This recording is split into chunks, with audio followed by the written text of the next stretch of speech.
¿Qué tal? Bienvenidos a la Iglesia de la Red. Yo soy el pastor Ricardo Ortega y es un placer saludarte el día de hoy. Hoy tenemos la dispensación patriarcal o la dispensación de la familia. Como hemos visto hasta este momento, todas las dispensaciones anteriores, Dios ha trabajado de una manera muy particular con cada una de las dispensaciones que vimos. Ahora vamos a ver cómo el Señor trabaja con Abraham, con el faraón y con el pueblo de los hebreos, y hay acontecimientos muy importantes que se dan durante este periodo, como es el nacimiento de José, que es uno de los hijos de Israel.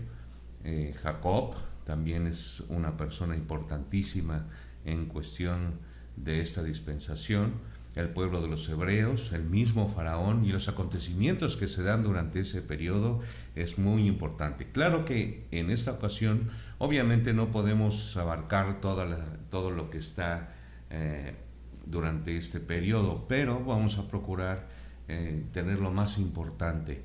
Y ya posteriormente en su lectura diaria de la Biblia pues podrán continuar y tener una idea más amplia cuando lean ustedes estos capítulos de la Biblia. Muy bien, entonces vamos a empezar con la dispensación de la familia, donde intervienen Abraham, Faraón, la esclavitud del pueblo de los hebreos. Durante este tiempo vamos a ver cómo Dios reaccionó, cómo trabajó con estas personas y de qué manera se fue desarrollando toda esta dispensación.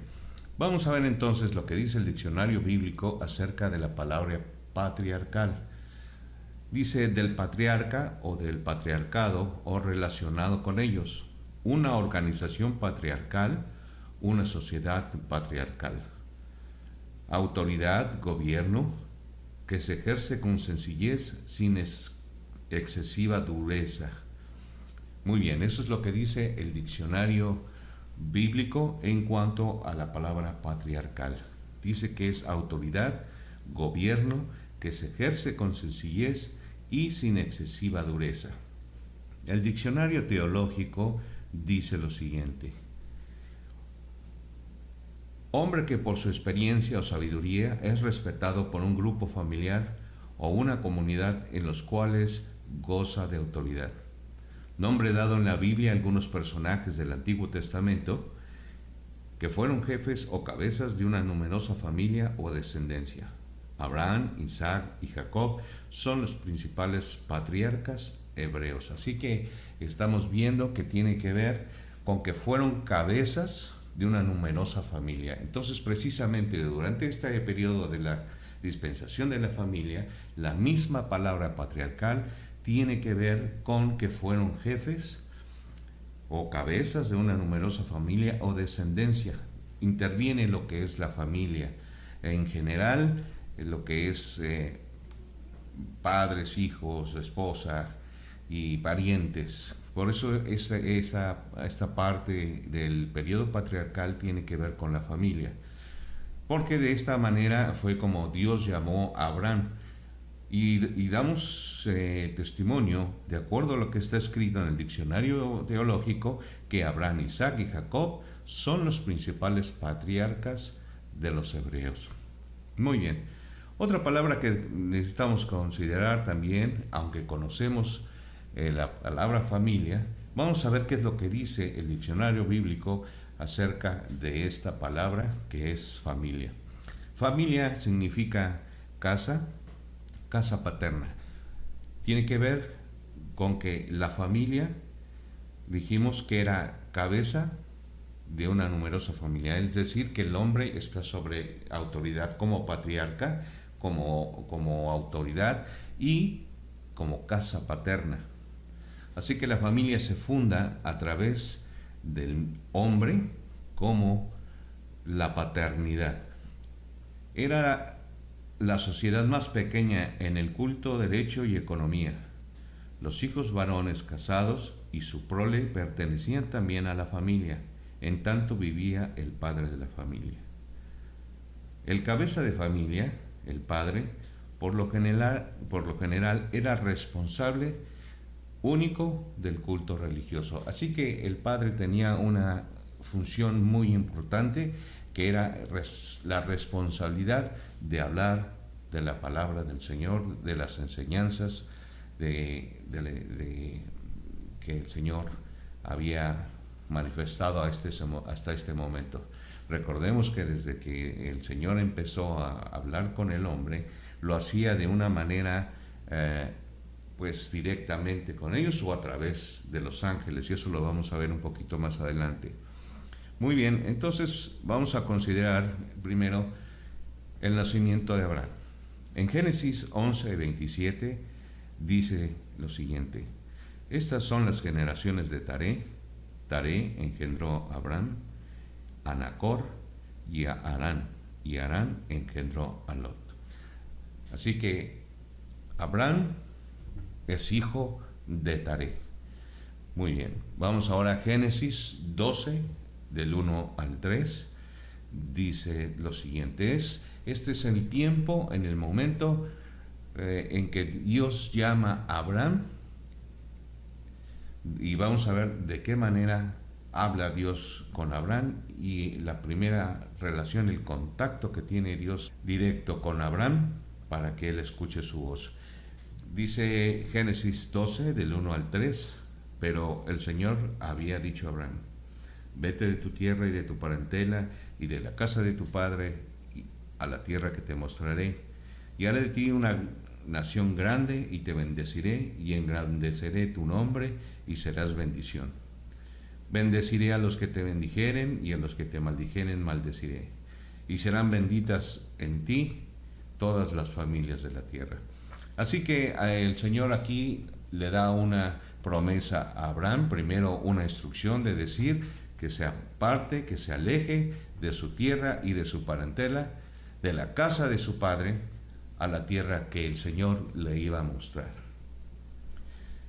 Y una bendición en la cual el Señor le dice que hará una nación grande, y lo bendecirá y engrandecerá su nombre, y será bendición para todas las familias de la tierra. Así que es precisamente por este punto Abraham viene a ser el hombre, el padre de familia. Por ejemplo, en los evangelios y en muchas escrituras, en muchas epístolas del apóstol Pablo, se menciona como Abraham que eran hijos de Abraham, y eso habla del pueblo de Israel. Muy bien, después de esto el Señor habló a Abraham y vino el nacimiento de Isaac. Vamos a ver lo que dice Génesis 21, versículos del 5 al 7. Y era Abraham de 100 años cuando nació Isaac su hijo. Entonces dijo Sara: Dios me ha hecho reír, y cualquiera que lo oyere se reirá conmigo. Y añadió: ¿quién dijera a Abraham que Sara habría de dar a mamar a sus hijos, pues le ha dado un hijo en su vejez? Así que el nacimiento de Isaac viene a la edad de Abraham en una edad de 100 años. Ya era un hombre grande. Muy bien, Isaac es un tipo de Cristo o un cuadro del Señor. Solo por mencionar algunos detalles, pero en otro estudio bíblico lo he mencionado, y estudiaremos estos cuadros y estos tipos de Cristo en otra ocasión. Pero es muy importante cómo ver que Isaac viene a ser un cuadro de Cristo o una imagen de lo que es el Señor Jesucristo en el Antiguo Testamento. Por eso la Biblia habla de que cuando toda la palabra de Dios se refiere al Señor Jesucristo, y esto se conoce como el cristocéntrico, porque toda la Biblia habla de Cristo. Así que una de las cosas, voy a hablar de unos detalles nada más, no voy a mencionarlos todos y ni los voy a explicar, porque obviamente nos desviaríamos del estudio de esta dispensación. Pero hemos visto hasta este momento que la palabra patriarcal se refiere a la familia. Abraham dejó a su familia, a su parentela, a la tierra que Dios le prometió, y también le bendijo con un hijo, y este hijo vino en su vejez. Y Isaac es un cuadro de Jesucristo. Así que vamos a ver a este Isaac de qué manera se compara o es similar con el Señor Jesucristo. Primero, ambos hijos son hijos unigénitos, tanto el Señor Jesucristo como Isaac.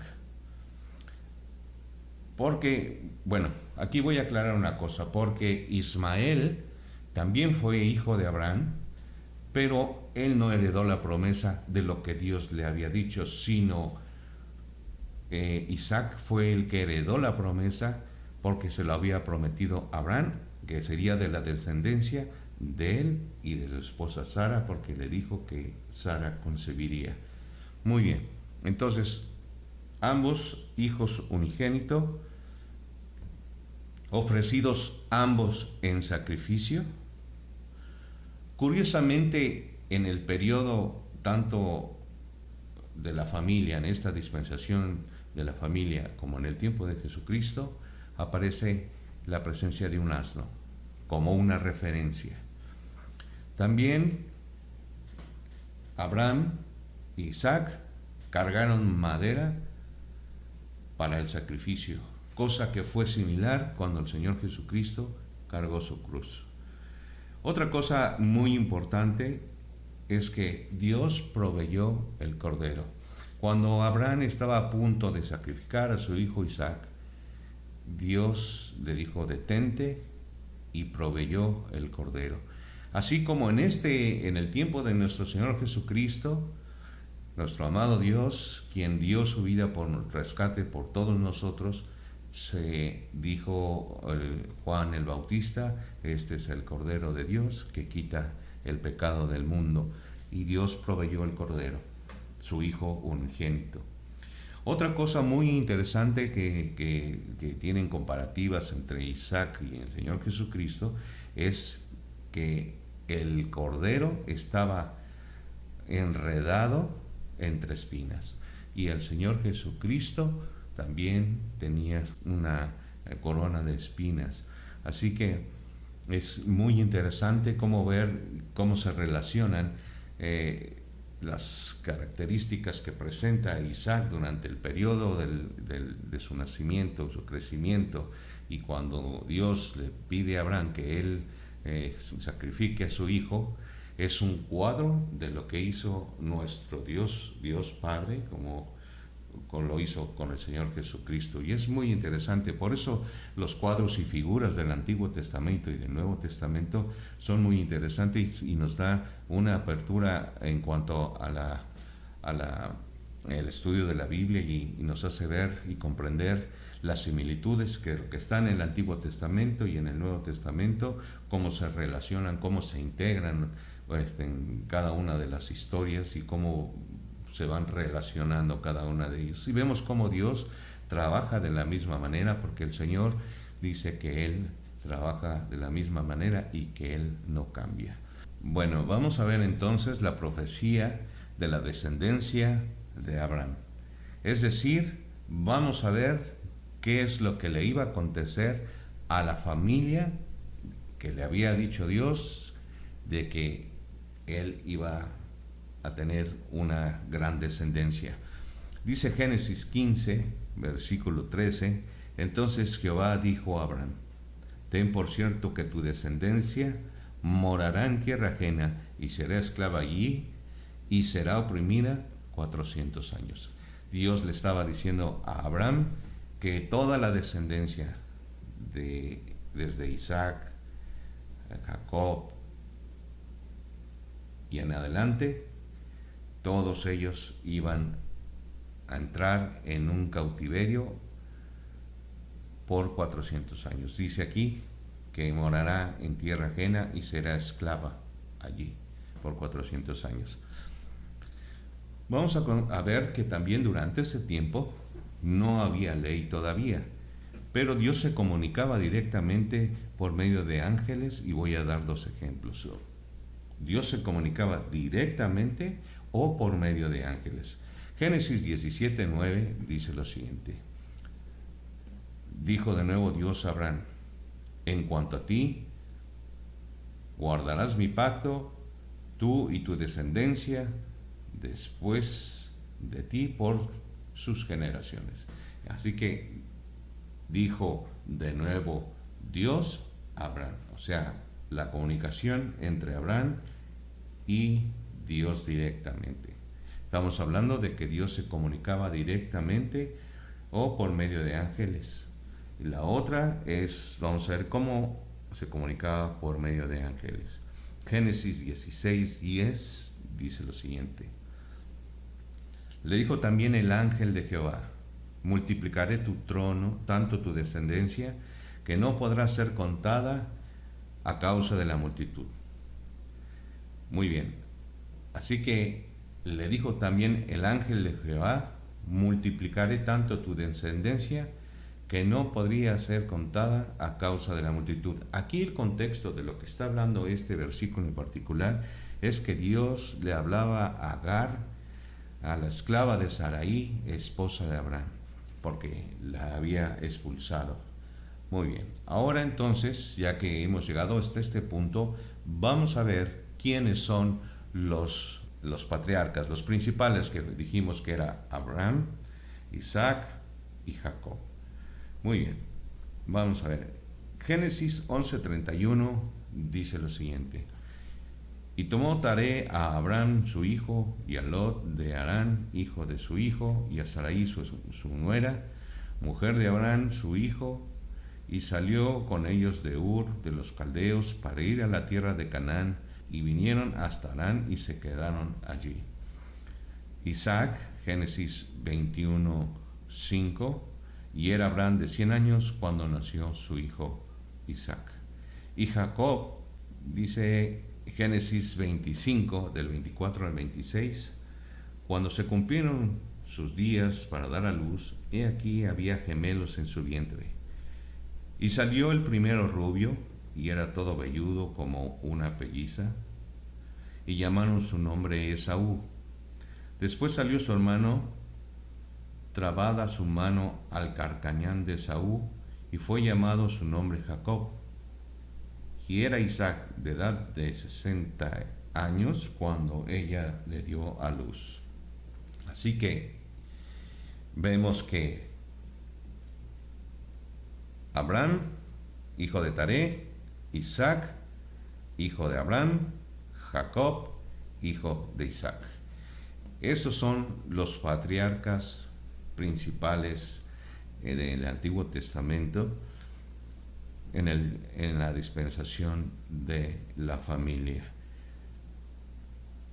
Durante el tiempo y crecimiento del hijo de Isaac, que es Jacob, Dios le cambia el nombre a Jacob, y lo vamos a ver en Génesis 35:10. Génesis 35:10 dice lo siguiente: y le dijo Dios: tu nombre es Jacob, no se llamará más tu nombre Jacob, sino Israel será tu nombre. Y llamó su nombre Israel. Así que Dios le cambió el nombre de Jacob a Israel. Por eso sabemos que del pueblo de Israel nacieron 12 tribus de los hebreos o del pueblo de Israel.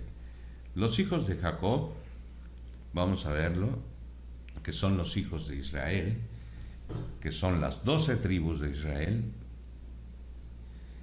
está en Génesis 35, 22 al 26.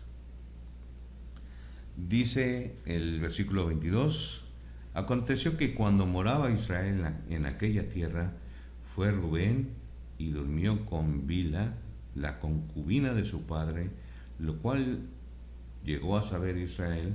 Ahora bien, los hijos de Israel fueron 12. Los hijos de Lea: Rubén, el primogénito de Jacob; Simeón, Leví, Judá, Isaacar y Zabulón. Los hijos de Raquel: José y Benjamín. Los hijos de Bilha, sierva de Raquel: Dan y Naphtali. Y los hijos de Silpa, sierva de Lea: Gad y Aser. Estos fueron los hijos que le nacieron a Jacob en Padán Aram. Así que estos son los hijos de Israel, el pueblo de los hebreos, quien nacieron del hijo de Isaac. Isaac engendró a Jacob a través de su esposa Lea. Los hijos de Lea: Rubén, primogénito de Jacob; Simeón, Leví, Judá, Isaacar y Zabulón. Y los hijos de Raquel: José y Benjamín. Y así continúan los hijos de Israel, que son las 12 tribus que se conocen del pueblo de Israel. Hay acontecimientos muy importantes que sucedieron durante el tiempo de Abraham, de Isaac, de Jacob, del pueblo de Israel, que sería bueno que cuando tengan un tiempo de poder leer estas partes de la Biblia, porque hay acontecimientos muy importantes y muy interesantes que nos captan y nos llenan de emoción saber cómo se desarrollaba el pueblo de Israel o el pueblo de Dios, y de dónde viene y de dónde proviene. Por eso, a través de esto que estamos viendo nosotros, podemos saber de dónde viene el pueblo de Israel. Así que vamos a ver entonces que después de que murió José, entraron al pueblo de Egipto, y vamos a ver cómo el faraón, que también había muerto, y ingresó un nuevo faraón, no conocía ni a José, pero sí conocía al pueblo de Israel, al pueblo de los hebreos, el cual dijo en Éxodo 1, versículos del 8 al 14, vamos a ver la actitud del pueblo egipcio contra el pueblo de Israel. Éxodo 1, del 8 al 14. Entre tanto se levantó sobre Egipto un nuevo rey que no conocía a José, y dijo a su pueblo: He aquí, el pueblo de los hijos de Israel es mayor y más fuerte que nosotros. Ahora pues, seamos sabios para con él, para que no se multiplique y acontezca que viniendo guerra, él también sea uno de nuestros enemigos y pelee contra nosotros y se vaya de la tierra. Entonces pusieron sobre ellos comisarios de tributos que los molestasen con sus cargas, y edificaron para Faraón ciudades de almacenaje, Pitón y Rameses. Pero cuanto más los oprimían, tanto más se multiplicaban y crecían, de manera que los egipcios temían a los hijos de Israel. Y los egipcios hicieron servir a los hijos de Israel con dureza, y amargaron su vida con dura servidumbre en hacer barro y ladrillo, y en toda labor de campo, y en todo su servicio, al cual los obligaban con rigor. Muy bien.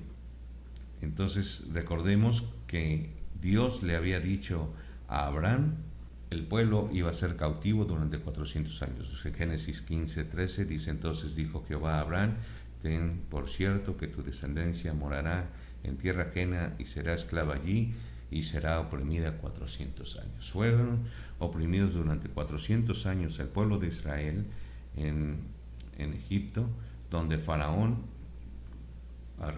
fue duro con el pueblo de Israel, manteniéndolos en cautiverio 400 años. Muy bien, entonces vamos a ver entonces que los puntos de la dispensación, la administración, la economía y la mayordomía, durante este tiempo de la dispensación de la familia, cómo se fue desarrollando. Dijo Dios a Abraham: Vete de tu tierra y de tu parentela a la tierra que yo te mostraré. Muy bien. Entonces vemos la administración desde que Dios lo saca del pueblo de Ur, dejando a su familia, a una tierra que Dios le había prometido para él y su descendencia. Y dijo en Génesis 13, 14 y 15, dice: Y Jehová dijo a Abraham, después que Lot se apartó de él: Alza ahora tus ojos y mira desde el lugar donde estás hacia el norte y hacia el sur, y al oriente y al occidente. Porque toda la tierra que ves la daré a ti y a tu descendencia para siempre. Ahí está la parte administrativa, la tierra que le había dado también, como se la dieron a Adán, como se la dieron a Noé, de manera que Dios empezaba a trabajar con el gobierno de cómo iba a trabajar Abraham. El nacimiento de Isaac, y era Abraham de 100 años cuando nació su hijo Isaac. Así que vemos también la similitud entre todas las dispensaciones anteriores, como también hay un nacimiento. Vamos a ver entonces ahora el pecado, que esto ocurrió cuando Rubén oyó esto, los libró de sus manos y le dijo: no lo matemos. Ellos querían matar al hijo de Jacob, que era José. José es uno de los hijos de Israel, de Raquel. Vamos a verlo. Los hijos de Raquel son José y Benjamín. Raquel dio un hijo que le puso por nombre José. Y José también es una persona que tiene mucha similitud con lo que es un cuadro del Señor Jesucristo. Es una figura del Señor Jesucristo. Por eso durante este tiempo es tan importante conocer esos cuadros y esas figuras del Antiguo y del Nuevo Testamento. Pero vamos a ver qué dijo el pecado. Ellos querían matar a sus hermanos mismos de José, querían matarlo, y ese fue el pecado. Muy bien, entonces vemos como también incluye un pecado en el Antiguo Testamento. En las dispensaciones anteriores había un pecado, una administración, una bendición, un nacimiento, un pecado. Muy bien, voy a continuar leyendo Génesis 37, versículos 21 al 27. Cuando Rubén oyó esto, lo libró de sus manos y dijo: no lo matemos.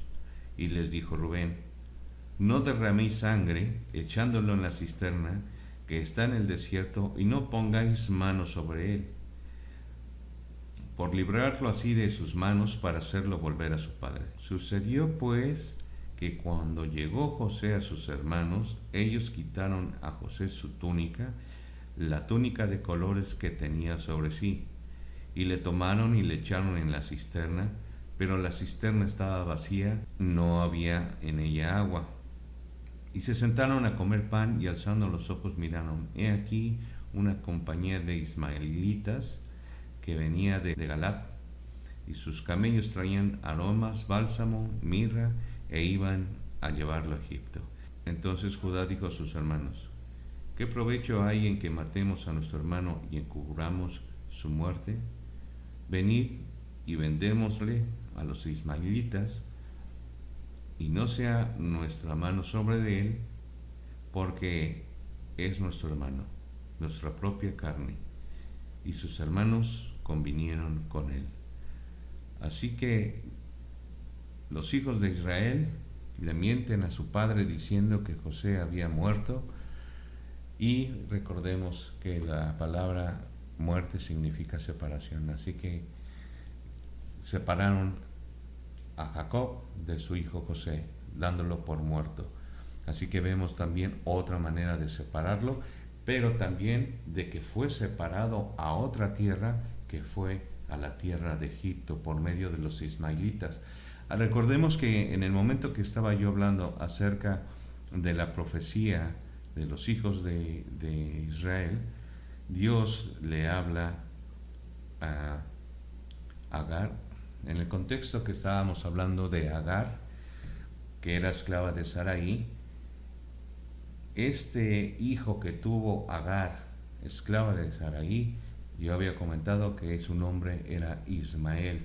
Y cuando estamos viendo en el pueblo que sus hermanos habían metido en un pozo a José para venderlo a los ismaelitas, eran hermanos también, porque eran hijos de Abraham, pero por medio de Agar, la esclava de Sarai. Así que los hijos de Israel le mienten a su padre diciendo que José ha muerto, y recordemos que la palabra muerte es separación.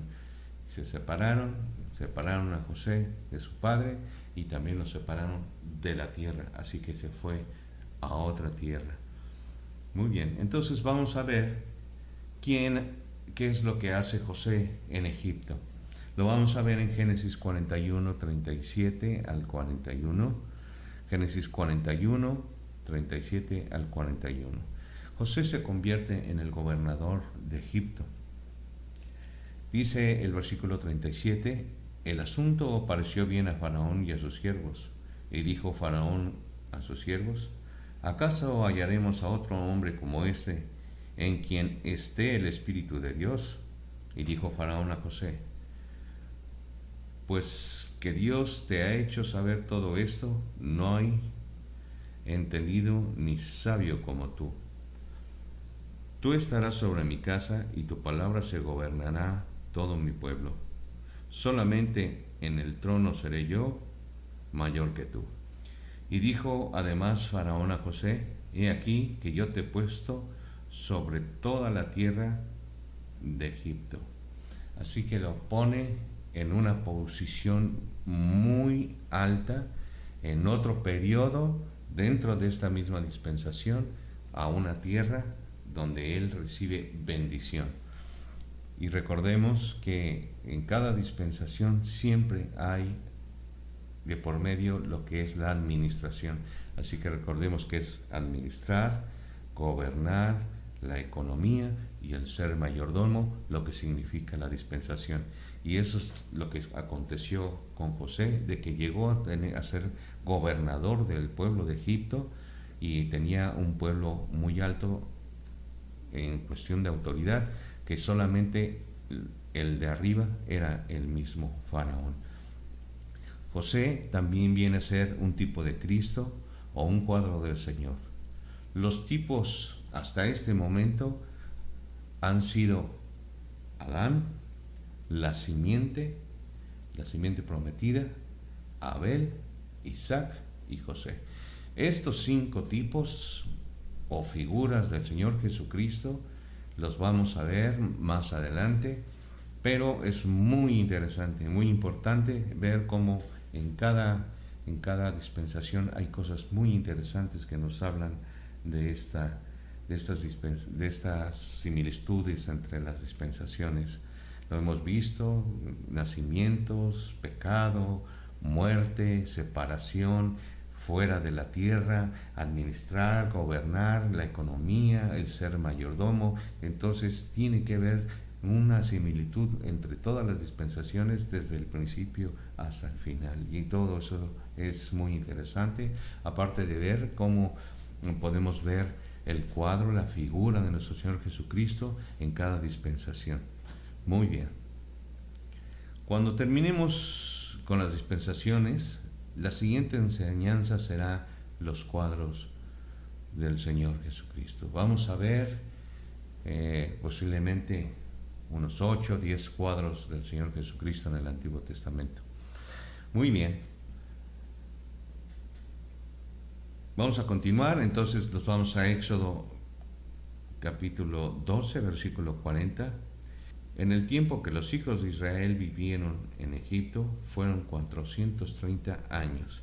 Así que, como podemos apreciar, continúa la misma forma de conducirse de la humanidad, y de la misma línea Dios continúa trabajando de igual manera con el mundo. Así que se cumplió la profecía que Dios le había dicho a Abraham de que su descendencia estaría cautiva durante 400 años.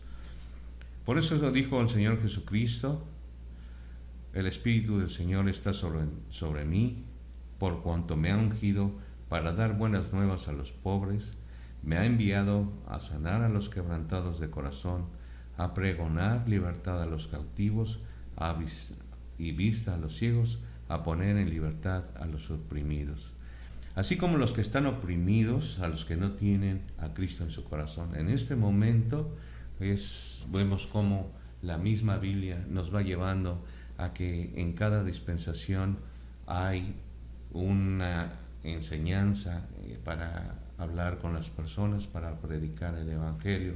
Por eso dice Hebreos 9:27, y de la manera que está establecido para los hombres que mueran una sola vez y después de esto el juicio. Hay un juicio que va a venir sobre nosotros y vamos a ser juzgados. El Señor Jesucristo vino a dar libertad a los cautivos, vista a los ciegos, a poner en libertad a los oprimidos.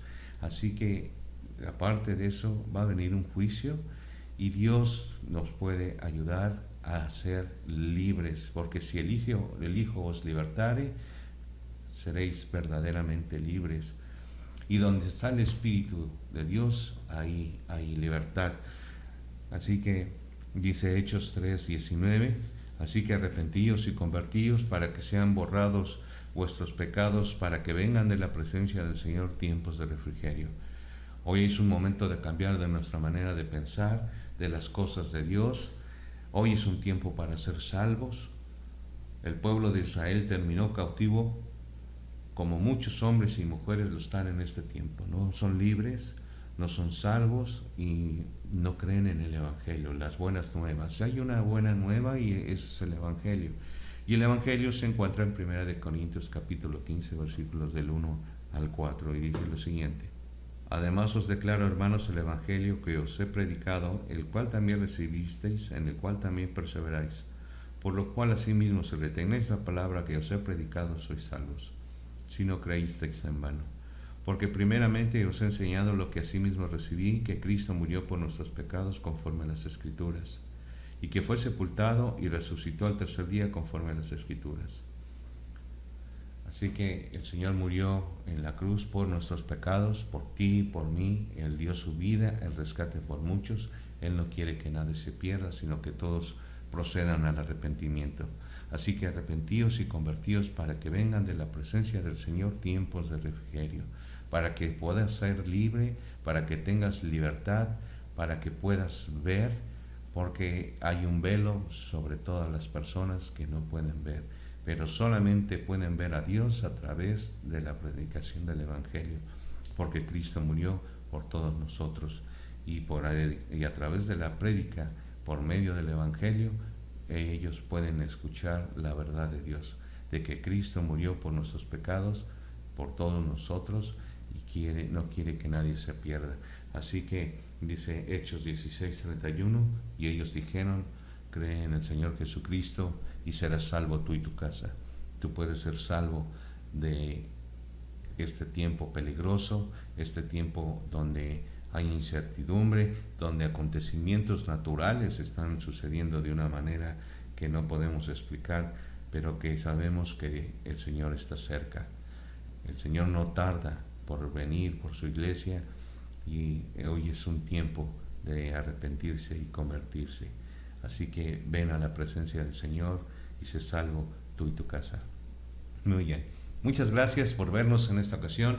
Nos vemos la próxima semana y que Dios te bendiga. Hasta luego. Bye.